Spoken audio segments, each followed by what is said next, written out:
OCIA Session 11. Holy Orders and Vocations.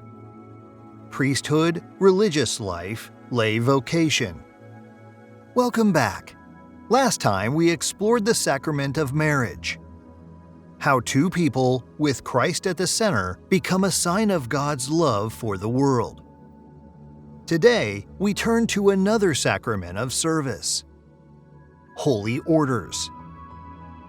At the same time, we'll look at the bigger picture, vocation. That's a word Catholics love to use. It comes from the Latin vocare, which means to call. A vocation isn't just a career or a hobby.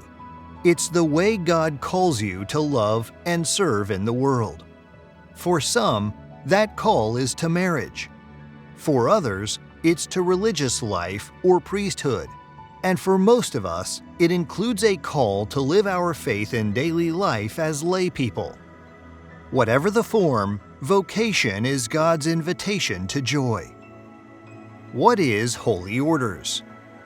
Holy Orders is the sacrament by which men are ordained as deacons, priests, or bishops. Through Holy Orders, Christ continues to shepherd His church.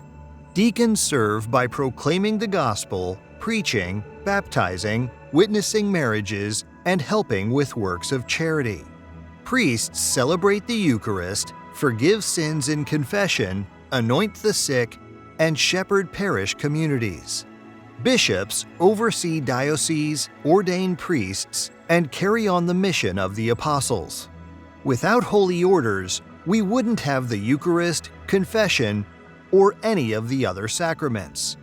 Priests act in persona Christi, in the person of Christ. When a priest says, "I absolve you," it is Christ forgiving.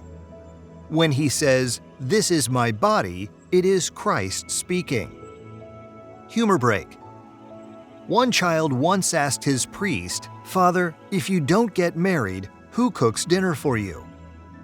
The priest smiled and said, "That's what parish potlucks are for." Religious life. Not all vocations through Holy Orders are the same. Some men and women are called to religious life as monks, nuns, brothers, or sisters. They take vows of poverty, chastity, and obedience, dedicating their lives completely to prayer and service. You'll see them teaching in schools, serving the poor, or living in monasteries devoted to prayer. They remind the world that heaven is our true home. Lay vocation.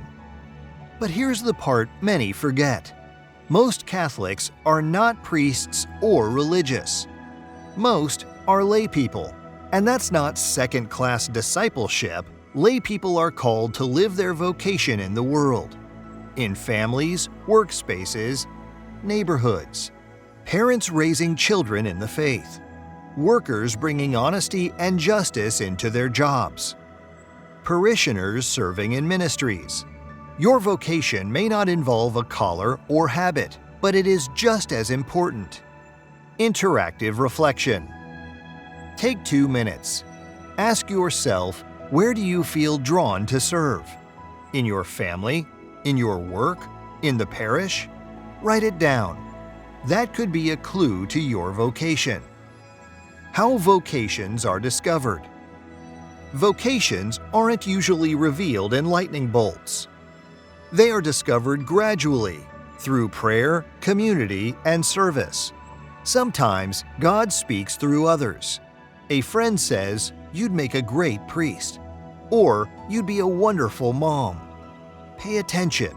And remember, vocation is not about what makes you nervous, it's about what makes you come alive. Humor break number 2. Someone once joked, "I asked God what my vocation was." He said, "Stop binge-watching Netflix and go volunteer at church." Sometimes discernment starts with very small steps. Parish connection. Every parish is a seedbed of vocations. Priests often first hear the call by serving at the altar. Nuns often discover their vocation through parish youth groups. And lay vocations grow when parishioners support one another in faith. That is why being active in parish life is so important. You don't discover a vocation in isolation. You discover it in community. Interactive activity. Pair up with someone or reflect quietly. Share one way you currently serve others in your family, your job, your parish. Then share one way you might feel God nudging you to serve more deeply. Action step. This week, 1. Pray the prayer for vocations. Your parish likely has it in the bulletin. 2. At Mass, say a special prayer for your parish priest, deacons, and for young people discerning. 3. Ask yourself, where is God calling me to serve right now? Don't overthink, just listen. Closing. Holy Orders ensures that Christ continues to work in His Church through bishops, priests, and deacons. Religious life reminds us that heaven is our true goal. Lay vocations bring holiness into families, workplaces, and communities. The truth is, everyone has a vocation. God has a unique plan for your life.